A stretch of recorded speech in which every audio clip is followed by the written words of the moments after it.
यही अव्यय की परिभाषा है, यही अभिगादी की परिभाषा। तो उसमें कोई परिवर्तन नहीं आता है, उसको बोलते हैं अव्यय। तो उसके कोई भेद नहीं है। लेकिन विकारी जो है इसके भेद है संज्ञा, सर्वनाम, विशेषण और क्रिया। अब यहां पे जो संज्ञा शब्द है, तो संज्ञा शब्द उनके रूप परिवर्तन होते हैं। संस्कृत में उनके रूप परिवर्तन होते हैं। जैसे हमने एक बालक, तो दो बालक, तो दो बालक संस्कृत में बालको बोलते हैं। एक बोलेंगे तो एक बालकः बोलेंगे, एक वचन बोलेंगे। बहुत से बालक बोलेंगे तो बालकः बोलेंगे। तो इस प्रकार इनके विभक्तियों में रूप बदलते हैं। अब वो जो विभक्तियां हैं, वो विभक्तियां हैं सात विभक्तियां हैं और कारक है उसमें। उन सात विभक्तियों में मैं आपको बता देता हूं। तो ये जो है ये शब्द के भेद हैं। अब इनमें विभक्तियां हैं। तो विभक्तियां हैं नंबर 1 प्रथमा,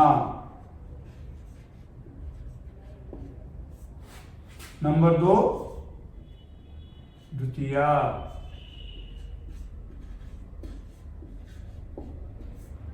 नंबर 3 तृतीया, और नंबर 4 चतुर्थी,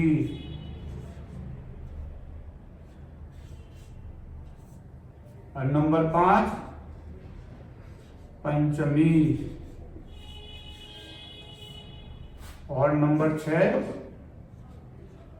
षष्ठी।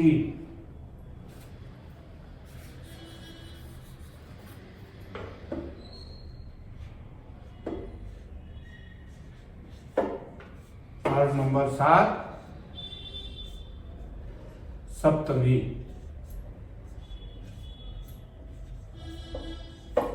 ये 7 विभक्ति हैं। इन 7 विभक्ति में 7 कारक भी हैं। तो कारक तो वैसे 6 ही है, लेकिन 7 मैं आपको बताता हूं। तो इसमें है कर्ता, कर्ता कारक, फिर है कर्म कारक, कारक, फिर है करण कारक, फिर है संप्रदान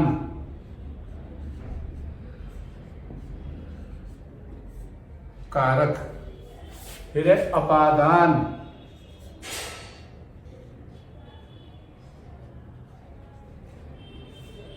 कारक। अब ये जो षष्ठी है संबंध कारक नहीं माना जाता, मैं खाली संबंध लिखता हूं। यह है संबंध, ये कारक नहीं माना जाए इसलिए मैं कारक नहीं लिखता। 7वां है अधिकरण,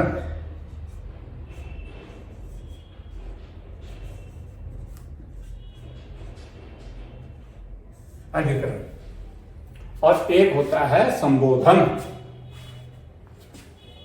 ये 8वां मान लो इसको, संबोधन,